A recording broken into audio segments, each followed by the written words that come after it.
Well, welcome everybody to our next episode in Careers in Sight, where we get to explore different careers, just to provide you with further insight into what's around us, what's here in Montana, and across the world. But yeah, so my name is Derek Helbert. I'm the program manager with Montana Educational Talent Search, and this is our special guest, Dustin Stewart. He is a co-owner with Edge Marketing, and I'll let him share a little bit more about himself. But we're so grateful to have him with us today. Sure. Yeah. Well, thanks for having me. I appreciate it. I'm actually joining you from Whitefish today, which is one of the perks of the job is that I can be very remote and set my own schedule. But as Derek said, I'm one of the owners of Edge Marketing and Design. The business has been around for about 10 years. I have been there for about 5. I did not start out as a programmer. In fact, I started out and have a degree in political science. I was involved with campaigns at first, and then ended up becoming a lobbyist and running an association, a business association. And I did that for about 15 years. And frankly, I just got tired of it. And I just couldn't see myself spending the rest of my life doing that. There were some very long hours associated with it. And I wanted something that was more flexible. My wife was pregnant, and I wanted to be able to set my own hours. And I had always been very interested in computer programming. And so I approached Deanna, who's the other owner of Edge Marketing. And she was literally the only other person I knew that knew how to code. So I just, thought I'd explore that avenue. And about a year later, we had agreed that I would leave my job in the lobbying field and I would come join her as a co-owner of Edge. And so that's kind of how I got my start in this. And there's a couple of things I think that are interesting about the field. And one is that nearly everyone in this field is self-taught.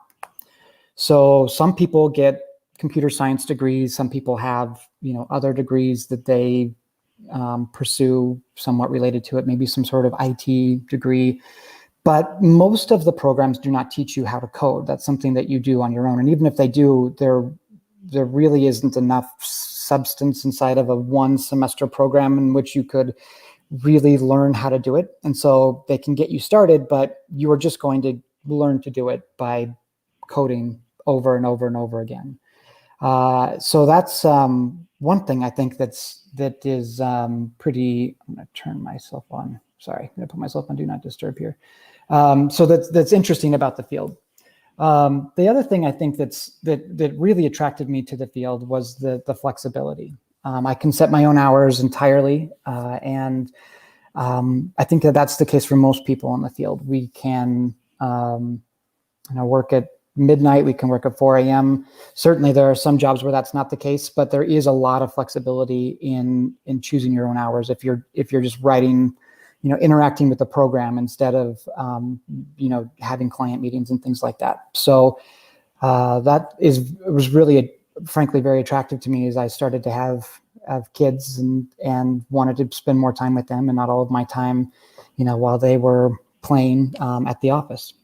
Yeah, I think that could probably, I imagine I can speak for a lot of people in that flexibility in a job is very beneficial, and, it's definitely a great perk. Mm-hmm. Well, we're so grateful to have you once again, Dustin. And before we get into anything else, I wanted to just let our viewers know just that, feel free to comment with any questions. If, something that Dustin says piques your interest, make sure to put something in, a question in. We'll get to it as soon as we can. There is a little bit of a delay in the stream. So you might, we might be on our next question before we can kind of get back to your question, but we will definitely get to it. Just make sure that that you put that into the comment section.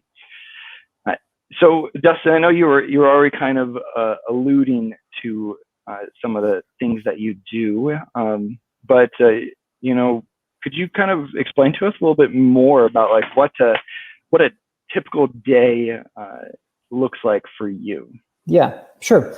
So really what my job is to find solutions to problems that people have that can be done, that they have to do over and over again. And this varies so much from project to project, from day to day. And some of them sound like they're really boring problems. And frankly, some of them are really boring problems. But I like solving problems. I've always liked puzzles. I've always liked, being able to figure things out. And that's one of the things that I really like about this job. And so from what a day looks like, I start my day very, very early. And again, that's from a flexibility standpoint. So I get up between 3 and 4, and I work until about 7 or 8. And so by 8 a.m., I have usually worked for 4 to 5 hours. And what that gives me is the flexibility to just deal with whatever else is going on. And so over this past, year and a half, there's been a lot of times where I've had no daycare, no school for my kids.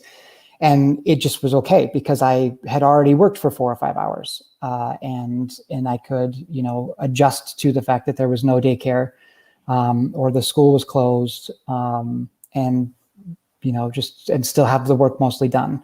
It also, I also just like, having things done early in the day. But yeah, I don't think, if I was probably in my 20s, I think I would probably do the opposite, where I would work at night, where I would do most of the work from about 8 p.m. until midnight. But it does give me, about 4 to 5 hours of just uninterrupted time where I can just sit down with a laptop and, and work on a program.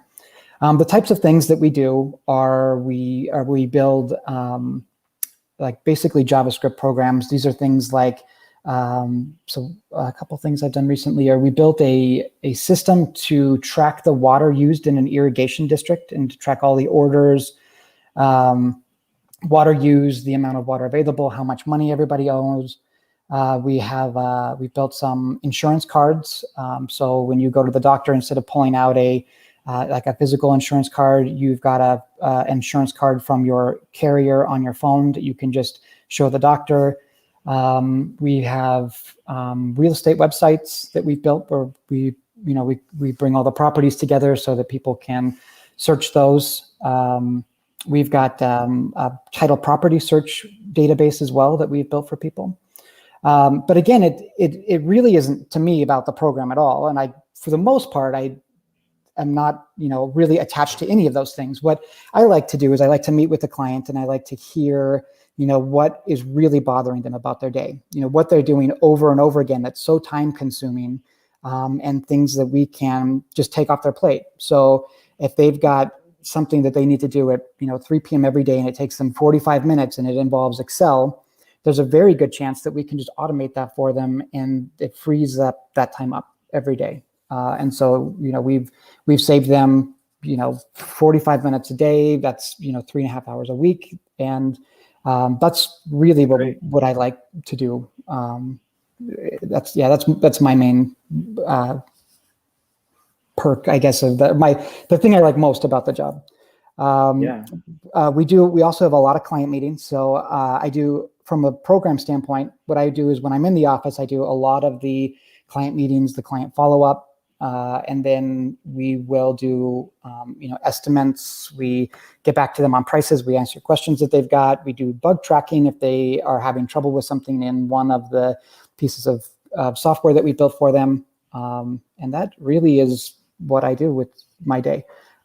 We do have an entirely remote workforce. And so we have programmers that live in Spokane. We have programmers that live we have 2 programmers that live in Turkey.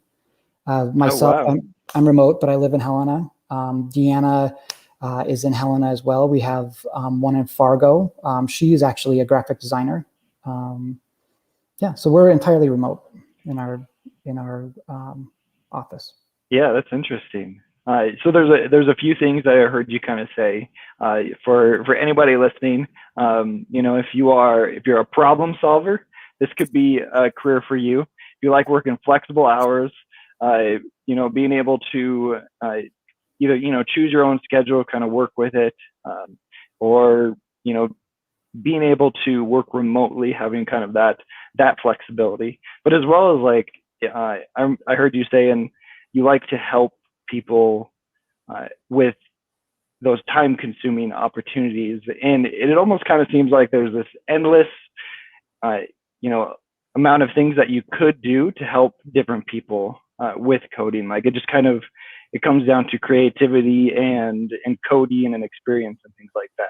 Yeah, like those were some of the things I heard. Yeah, Derek, that's absolutely right. And you don't need to even be a full-blown, programmer to do it. There's so many different ways that you can get to that through content creation that's reusable, through, creating courses, through small business WordPress websites, through full-on custom programming. I mean, the field has so many entry points, and it really feels like there's just a place inside of this field for so many people with so many different skills that they don't have to just be purely analytical. You don't have to, frankly, you don't have to be good at math. I mean, it helps a little bit, but the amount of time I spend doing math is minimal. I mean, it's so minimal. It helps that if you're good with language, good with problem solving, but there really is a very low barrier to entry, because there are, so as you pointed out, there are so many different opportunities to solve problems for people. And there are a lot of tools out there that the people don't know how to use. And if you can figure one of those out, you have a very valuable career asset. Yeah, that's great. And so we do have a comment from Jeannie here. And this looks like it's kind of alluding to what you were talking about earlier about being self-taught. I'll pop that up on the screen here. So it says that if a high school student wanted to start learning coding, what advice would you give them? Any programming software or software they should start with to start learning? So I would say, I think that if you're interested in learning to code, the best thing that you can do is to find something that you want to build and make it small. So just like one thing, and just give it a shot. And as I mentioned, there's a whole lot of different tools out there that you can use and you can learn. And these are things from like a WordPress system where there's actually not that much coding, but you're creating things on a website using PHP, but it's mainly through an interface where someone else has coded it. There's like just pure like JavaScript or PHP. So if I were to start out to go the self-taught route right now, I would find a project that I was interested in, something that I wanted to solve, and I would make it somewhat small. So something I needed to log into, something that I could enter information into and have it saved to a database, and that actually solved the problem. That when I solved it for myself, that I was like, yeah, that's awesome, and like be happy about it. And if you can do that, you can really do anything in the career. Like that's it. Like that's all you've got to know, because everything else you will just learn incrementally, little bits at a time.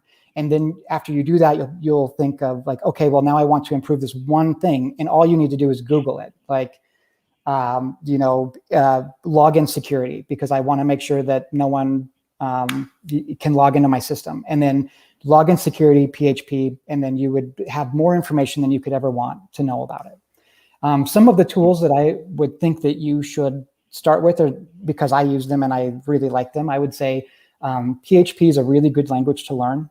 There's actually a framework on top of PHP, and if you are interested and you start looking into it, this will make a lot of sense. But it's called Laravel, which is Laravel, and it takes care of a lot of the boilerplate stuff for you, a lot of the security updates, things like that. So you can really focus on building things instead of worrying about database management and things like that. The other thing that I would say is to check out JavaScript. That's where most of the jobs are at right now. It's where anytime that you've got a really fun interaction with the website, that's JavaScript. And there are two approaches to really learning JavaScript right now. One of them is React. Facebook is built in React. And the other is Vue, which is Vue. And that's just about as common as React now. And it's what I use. I use Vue. But yeah, you learn incrementally. You learn one small thing at a time. And you will, even if you've been doing this for 25 years, you will literally Google everything, because sometimes there's just no reason to even commit it to memory. And every single programmer does it. Stack Overflow is a really good website to get your questions answered when you get started. It's a forum that probably has, I don't know, 10 million questions that have been answered on every programming language, on every single facet of building anything you can think of. And there's a lot of different courses out there you can do as well, but you don't really need to do those necessarily if you want to go the self-taught route.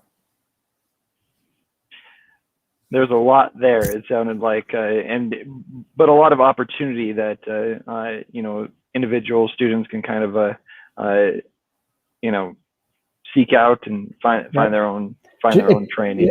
It can all be just boiled down to explore. All you just need to do is, you want to build something, and then just go look it up and say, how do I do this? And then type in a language with it, like PHP or JavaScript, and you will find so many results. And just give it a shot. And there'll be a lot of frustrations, but just don't give up. Just keep building it until you've got it. Ask questions on forums, and once you get it, you'll be hooked. And that's how nearly everyone does it. Yeah. Oh, that's great. Yeah, I'm always impressed by people who have learned how to code and and can teach people how to code. And yeah, I'm always impressed by that.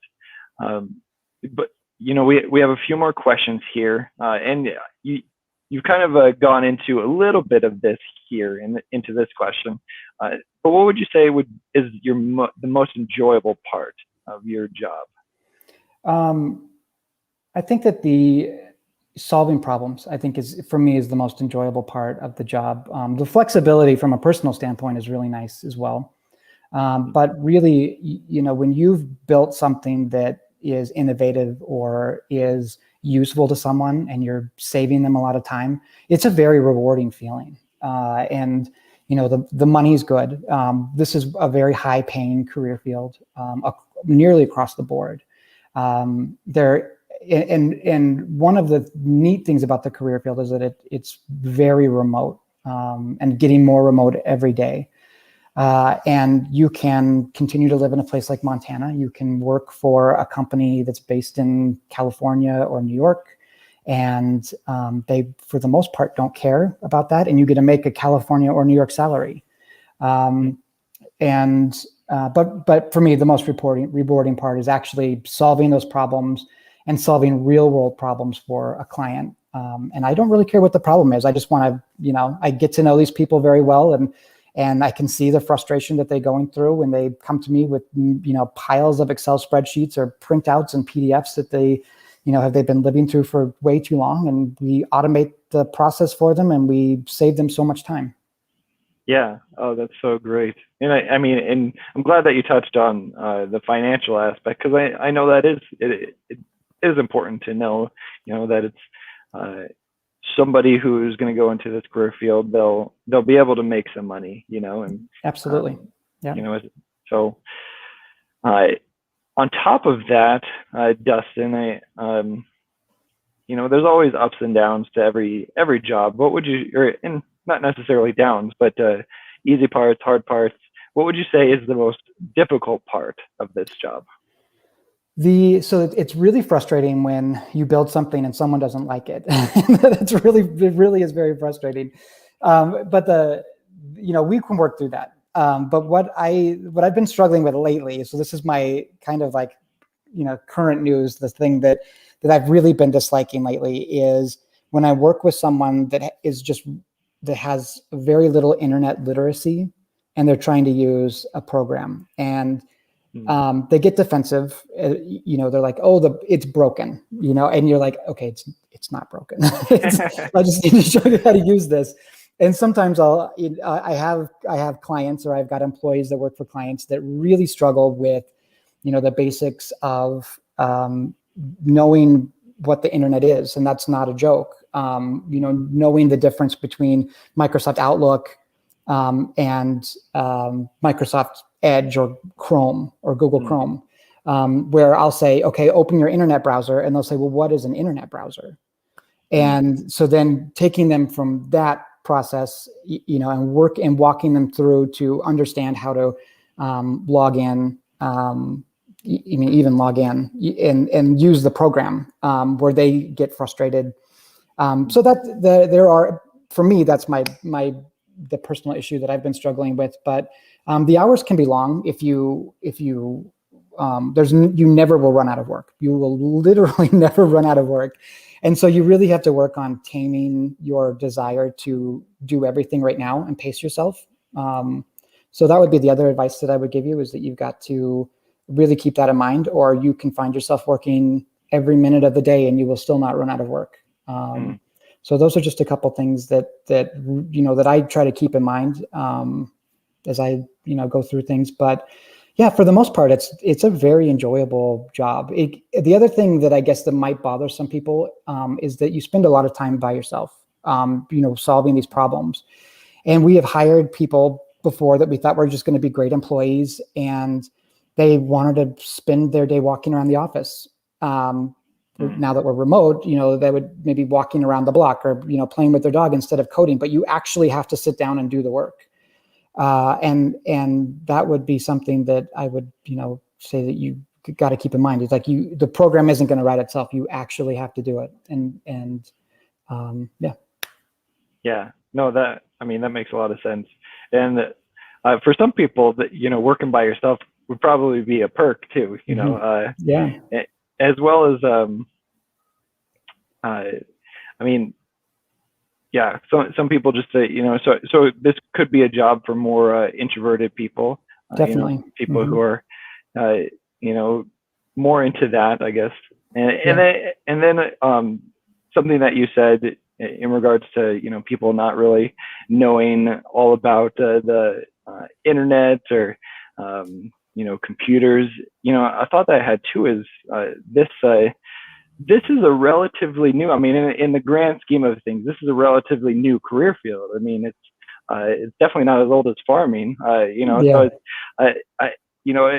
I imagine, especially in the future, that there's going to be less of that, less of people not knowing what these different things are, more definitely. people, it's just, so many people are just being raised with this. So, right.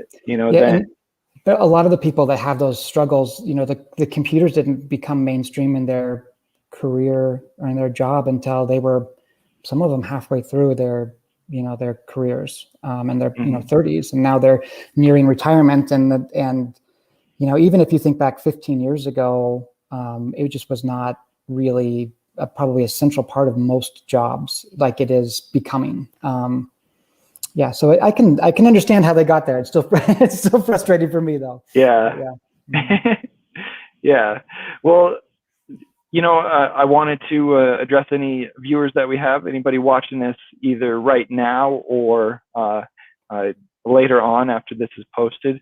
Please comment with any questions, and let us know. If you're watching this later on and you ask a question and I have no idea how to answer that question, I will reach out to Dustin personally. I'll get that answer for you so that we can just help you out. So before we end, Dustin, do you have any final advice that you might give Sure. some high school students? So I think that if I think back to a time, or if I was in high school, or if my daughter was in high school and she was interested in pursuing this career field, there is one very specific thing that I would kind of point her towards. And there's a new school called Lambda School. And this is a school that is full-time, it's online, and it lasts about a year and it costs nothing. And the way that it works is that if you complete the school, then they will find you a job. They work with their partners to find you a job. And then they take 10% of your salary up to a certain amount of money, and for no longer than 3 years. but it's a way to avoid debt. It's a way to get into a career faster. And their partner network is just absurd with they have the best jobs available. And so the companies that they would work for would be like Stripe, which is a credit card processing company, Spotify, music, Twitter.